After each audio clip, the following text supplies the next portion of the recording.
ओम शांति। मुरली है 22 फरवरी 2023। बाप दादा के मधुर महावाक्य। मीठे बच्चे, तुम्हें ज्ञान की सैक्रीन मिली है। सैक्रीन की वह बूंद है मन मना भव। यही खुराक सबको खिलाते रहो। आज का प्रश्न है, सच्ची सच्ची खुश खैराफत कौन सी है? सच्ची सच्ची खुश खैराफत कौन सी है? तुम्हें सबकी कौन सी रूहानी खातिरी करनी है? बाबा ने उत्तर दिया, हर एक को बाप का परिचय देना, यही है सच्ची सच्ची खुश खैराफत। तुम श्रीमत पर सबकी खुशी की खुराक खिलाते रहते हो रहो। बेहद के बाप द्वारा जीवन मुक्ति की खुराक जो तुम्हें मिली है वह सबको देते चलो। अतीन्द्रिय सुख में रह सबको ज्ञान योग की फर्स्ट क्लास खुराक खिलाना, यही सबसे अच्छी रूहानी खातिरी है। ओम शांति। ज्ञान का तीसरा नेत्र देने वाला रूहानी बाप बैठ रूहानी बच्चों को समझाते हैं। ज्ञान का तीसरा नेत्र सिवाय बाप के और कोई दे नहीं सकता। अभी तुम बच्चों को ज्ञान का तीसरा नेत्र मिला है। अभी तुम जानते हो कि यह पुरानी दुनिया बदलने वाली है। बेचारे मनुष्य नहीं जानते कि कौन बदलाने वाला है और कैसे बदलाते हैं, क्योंकि उन्हों को ज्ञान का तीसरा नेत्र ही नहीं है। तुम बच्चों को अभी ज्ञान का तीसरा नेत्र मिला है, जिससे तुम सृष्टि के आदि मध्य अंत को जान गए हो। यह है ज्ञान की सैक्रीन। सैक्रीन का एक बूंद भी कितना मीठा होता है। ज्ञान का भी एक ही अक्षर है, मन मना भव। सभी से कितना मीठा है। अपने को आत्मा समझ और बाप को याद करो। बाप शांति धाम और सुख धाम का रास्ता बता रहे हैं। बाप आए हैं बच्चों को स्वर्ग का वर्षा देने, तो बच्चों को कितनी खुशी रहनी चाहिए। कहते भी हैं खुशी जैसी खुराक नहीं। जो सदैव खुशी मौज में रहते हैं उनके लिए वह जैसे खुराक होती है। 21 जन्म मौज में रहने की यह जबरदस्त खुराक है। यह खुराक सदैव एक दो को खिलाते रहो। एक दो की जबरदस्त खातिरी यह करनी है। ऐसी खातिरी और कोई मनुष्य की कर न सके। तुम बच्चे श्रीमत पर सभी की रूहानी खातिरी करते हो। सच्ची सच्ची खुश खैराफत भी यह है किसको बाप का परिचय देना। मीठे बच्चे जानते हैं बेहद के बाप द्वारा हमको जीवन मुक्ति की खुराक मिलती है। सतयुग में भारत जीवन मुक्त था, पावन था। बाप बहुत बड़ी ऊंची खुराक देते हैं। तब तो गायन है, अतीन्द्रिय सुख पूछना हो तो गोप गोपियों से पूछो। यह ज्ञान और योग की कितना फर्स्ट क्लास वंडरफुल खुराक है। और यह खुराक एक ही रूहानी सज्जन के पास है और किसको इस खुराक का मालूम ही नहीं है। बाप कहते हैं, मीठे बच्चों, तुम्हारे लिए तिरी मतलब हथेली पर सौगात ले आया हूँ। मुक्ति, जीवन मुक्ति की यह सौगात मेरे पास ही रहती है। कलप कलप मैं ही आकर तुमको देता हूँ। फिर रावण छीन लेता है। तो अभी तुम बच्चों को कितना खुशी का पारा चढ़ा रहना चाहिए। तुम जानते हो हमारा एक ही बाप टीचर और सच्चा सच्चा सतगुरु है, जो हमको साथ ले जाते हैं। मोस्ट बिलवेड बाप से विश्व की बादशाही मिलती है। यह कम बात है क्या? तो सदैव हर्षित रहना चाहिए। Godly student life is the best. यह अभी का ही गायन है ना। फिर नई दुनिया में भी तुम सदैव खुशियां मनाते रहेंगे। दुनिया नहीं जानती कि सच्ची सच्ची खुशियां कब मनाई जाएंगी। मनुष्यों को भी तो सतयुग का ज्ञान ही नहीं है, तो यहाँ ही मनाते रहते हैं। परंतु इस पुरानी तमो प्रधान दुनिया में खुशी कहाँ से आई? यहाँ तो त्राही त्राही करते रहते हैं। कितना दुख की दुनिया है। बाप तुम बच्चों को कितना सहज रास्ता बताते हैं। गृहस्थ व्यवहार में रहते कमल फूल समान रहो। धंधा धोरी आदि करते भी मुझे याद करते रहो। जैसे आशिक और माशूक होते हैं ना, वह तो एक दो को याद करते रहते हैं। वह उनका आशिक, वह उनका माशूक होता है। यहाँ यह बात नहीं है। यहाँ तो तुम सभी एक माशूक के जन्म जन्मांतर से आशिक हो रहते हो। बाप कभी कभी तुम्हारा आशिक नहीं बनता। तुम उस माशूक से मिलने के लिए याद करते आए हो। जब दुख जास्ती होता है तो जास्ती सुमरन करते हैं। गायन भी है, दुख में सिमरन सब करें, सुख में करे न कोई। इस समय बाप भी सर्वशक्तिवान है, तो दिन प्रतिदिन माया भी सर्वशक्तिवान तमो प्रधान होती जाती है।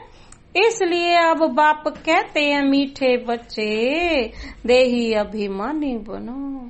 अपने को आत्मा समझ मुझ बाप को याद करो और साथ साथ दैवी गुण भी धारण करो।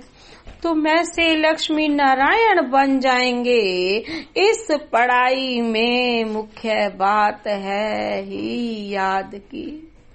ऊंचते ऊंच बाप को बहुत प्यार स्नेह से याद करना चाहिए। वह ऊंचते ऊंच बाप ही नई दुनिया स्थापन करने वाला है। बाप कहते हैं, मैं आया हूँ तुम बच्चों को विश्व का मालिक बनाने। इसलिए अब मुझे याद करो तो तुम्हारे अनेक जन्मों के पाप कट जाएं। पतित पावन बाप कहते हैं, तुम बहुत पतित बन गए हो, इसलिए अब तुम मुझे याद करो तो तुम पावन बन और पावन दुनिया का मालिक बन जाएंगे। पतित पावन बाप को ही बुलाते हैं ना। अब बाप आए हैं तो जरूर पावन बनना पड़े। बाप दुख हरता सुख करता है। बरोबर सतयुग में पावन दुनिया थी तो सभी सुखी थे। अब बाप फिर से कहते हैं, बच्चे शांति धाम और सुख धाम को याद करते रहो। अभी है संगम युग। खिवैया तुमको इस पार से उस पार ले जाते हैं। नैया कोई एक नहीं, सारी दुनिया जैसे एक बड़ा जहाज है, उनको पार ले जाते हैं। तो मीठे बच्चों को कितनी खुशियां होनी चाहिए। तुम्हारे लिए तो सदैव खुशी ही खुशी है। यह तो कब न सुना न पड़ा। बाबा कहते हैं ये तो कहीं किसी में लिखा ही नहीं हुआ। भगवानु वाच, मैं तुम रूहानी बच्चों को राजयोग सिखा रहा हूँ। तो पूरी रीति सीखना चाहिए, धारणा करनी चाहिए, पूरी रीति पढ़ना चाहिए। पढ़ाई में नंबर वार तो सदैव होते ही हैं। अपने को देखना चाहिए, मैं उत्तम हूँ, मध्यम हूँ व कनिष्ठ हूँ। बाप कहते हैं अपने को देखो, मैं उच्च पद पाने के लायक हूँ, रूहानी सर्विस करता हूँ। क्योंकि बाप कहते हैं बच्चे सर्विस एबल बनो, फॉलो करो, मैं आया ही हूँ सर्विस के लिए। रोज सर्विस करता हूँ, इसलिए ही तो यह रथ लिया है। इनका रथ बीमार पड़ जाता है तो भी मैं इनमें बैठ मुरली लिखता हूँ। मुख से तो बोल नहीं सकते तो मैं लिख देता हूँ, ताकि बच्चों के लिए मुरली मिस ना हो। तो मैं भी सर्विस पर हूँ ना, यह है रूहानी सर्विस। तुम भी बाप की सर्विस में लग जाओ, ऑन गॉड फादरली सर्विस। बाप ही तुमको सारे विश्व का मालिक बनाने आए हैं। जो अच्छा पुरुषार्थ करते हैं उनको महावीर कहा जाता है। देखा जाता है कौन महावीर है, जो बाबा के डायरेक्शन पर चलते हैं। बाप का फरमान है, अपने को आत्मा समझ भाई भाई देखो, इस शरीर को भूल जाओ। बाबा भी शरीर को नहीं देखते हैं। बाप कहते हैं मैं आत्माओं को देखता हूँ। बाकी यह तो ज्ञान है कि आत्मा शरीर बिगर बोल नहीं सकते। मैं भी इस शरीर में आया हूँ, लॉन लिया हुआ है, शरीर के साथ ही आत्मा पढ़ सकती है। बाबा की बैठक यहाँ है। यह है अकाल तख्त, आत्मा अकाल मूरत है। आत्मा कब छोटी बड़ी नहीं होती है, शरीर छोटा बड़ा होता है। जो भी आत्माएं हैं उन सभी का तख्त यह भ्रिकुटी का बीच है। शरीर तो सभी के भिन्न भिन्न होते हैं। किसको अकाल तख्त पुरुष का है, किसका अकाल तख्त स्त्री का है, किसका अकाल तख्त बच्चे का है। बाप बैठ बच्चों को रूहानी ड्रिल सिखलाते हैं। जब कोई से बात करो तो पहले अपने को आत्मा समझो। हम आत्मा फलाने भाई से बात करते हैं। बाप का पैगाम देते हैं कि शिव बाबा को याद करो, याद से ही जंग उतरनी है। सोने में जब अलॉय पड़ती है तो सोने की वैल्यू ही कम हो जाती है। तुम आत्माओं में भी जंक पड़ने से तुम वैल्यू लेस हो गए हो। अब फिर पावन बनना है। तुम आत्माओं को अब ज्ञान का तीसरा नेत्र मिला है। उस नेत्र से अपने भाइयों को देखो। भाई भाई को देखने से कर्मेंद्रियां कब चंचल नहीं होंगी। राज भाग लेना है, विश्व का मालिक बनना है तो यह मेहनत करो। भाई भाई समझ सभी को ज्ञान दो, तो फिर यह आदत पक्की हो जाएगी। सच्चे सच्चे ब्रदर्स तुम सभी हो। बाप भी ऊपर से आए हैं, तुम भी आए हो। बाप बच्चों सहित सर्विस कर रहे हैं। सर्विस करने की बाप हिम्मत देते हैं। हिम्मते मर्दा मद दे खुदा। तो यह प्रैक्टिस करनी है। मैं आत्मा भाई को पढ़ाता हूँ। आत्मा पढ़ती है ना, इसको स्पिरिचुअल नॉलेज कहा जाता है, जो रूहानी बाप से ही मिलती है। संगम पर ही बाप आकर यह नॉलेज देते हैं कि अपने को आत्मा समझो। तुम नंगे आए थे, बिना अंग के ही आई थी। आत्मा का तो कोई अंग है नहीं। फिर यहाँ शरीर धारण कर तुमने 84 जन्म पार्ट बजाया है। अब फिर वापस चलना है। इसलिए अपने को आत्मा समझ भाई भाई की दृष्टि से देखना है। यह मेहनत करनी है, अपनी मेहनत करनी है, दूसरे में हमारा क्या जाता।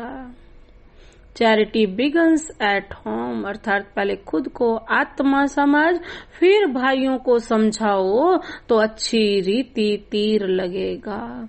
यह है जोहर भरना है, मेहनत करेंगे तब ही ऊंच फल पाएंगे। बाप आए ही हैं फल देने के लिए, तो मेहनत करनी पड़े, कुछ सहन भी करना पड़ता है। तुम्हें कोई उल्टी सुल्टी बात बोले तो तुम चुप रहो, तुम चुप रहेंगे तो फिर दूसरा क्या करेगा।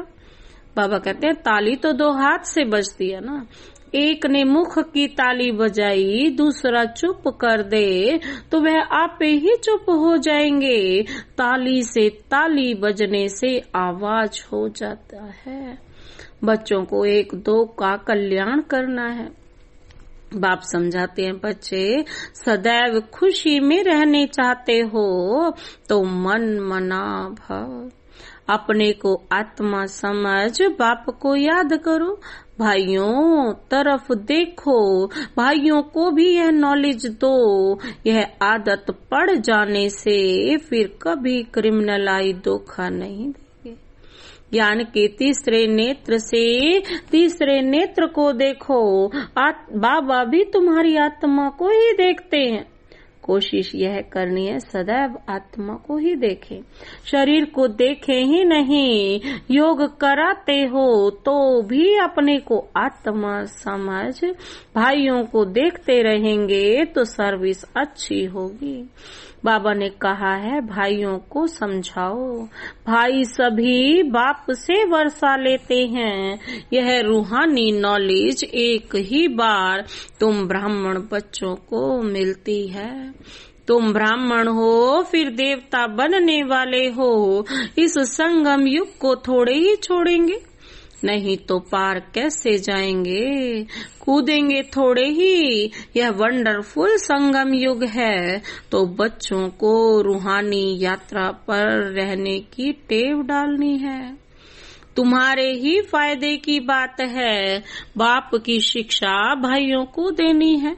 बाप कहते हैं मैं तुम आत्माओं को ज्ञान दे रहा हूँ, आत्मा को ही देखता हूँ। मनुष्य मनुष्य से बात करेगा तो अपने मुंह को देखेगा ना।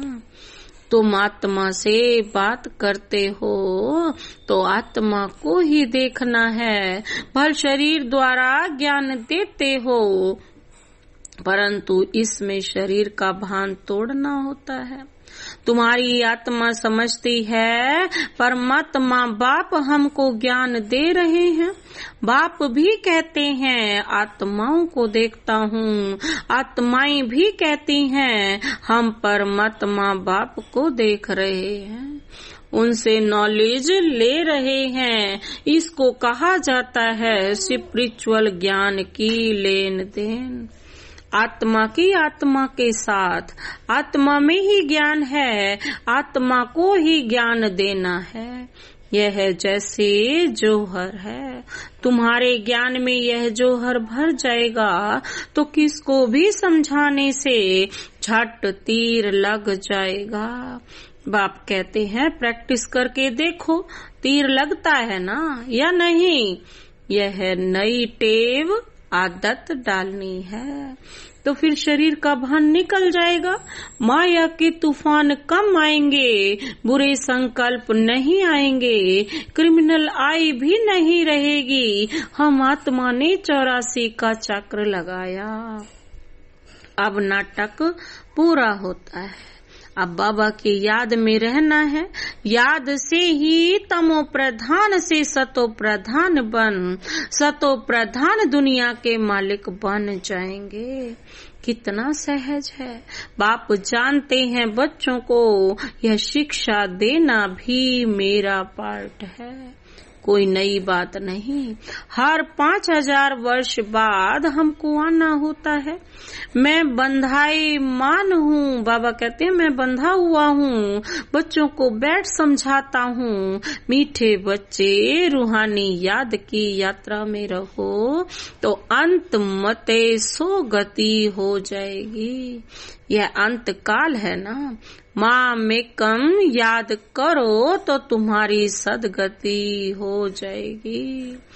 याद की यात्रा से पाया अर्थात पिल्लर मजबूत हो जाएगा। यह देही अभिमानी बनने की शिक्षा एक ही बार तुम बच्चों को मिलती है। कितना वंडरफुल ज्ञान है। बाबा वंडरफुल है तो बाबा का ज्ञान भी वंडरफुल है। कब कोई बता न सके अभी वापस चलना है।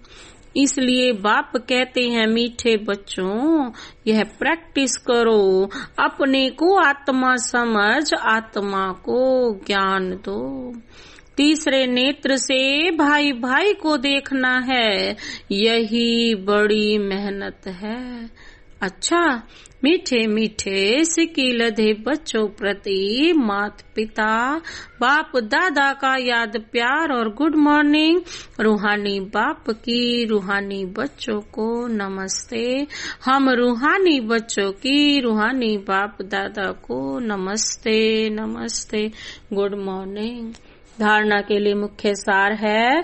पहला पॉइंट है आत्मा भाई भाई को देखने का अभ्यास करना है।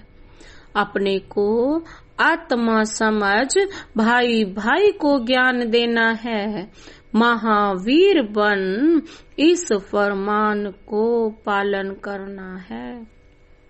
आज का दूसरा पॉइंट है तुम्हें कोई उल्टी सुल्टी बात बोले तो तुम चुप रहो। ताली दो हाथ से बजती है। एक ने मुख की ताली बजाई, दूसरा चुप कर दे तो वह आपे ही चुप हो जाएंगे। आज का वरदान है अमृत वेले के फाउंडेशन द्वारा सारे दिन ही दिनचर्या को ठीक रखने वाले सहज पुरुषार्थी भव। अमृत वेले के फाउंडेशन द्वारा सारे दिन की दिनचर्या को ठीक रखने वाले सहज पुरुषार्थी भव। जैसे ट्रेन को पटरी पर खड़ा कर देते हैं तो ऑटोमेटिकली रास्ते पर चलती रहती है।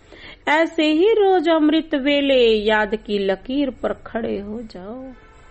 अमृत वेला ठीक है तो सारा दिन ठीक हो जाएगा।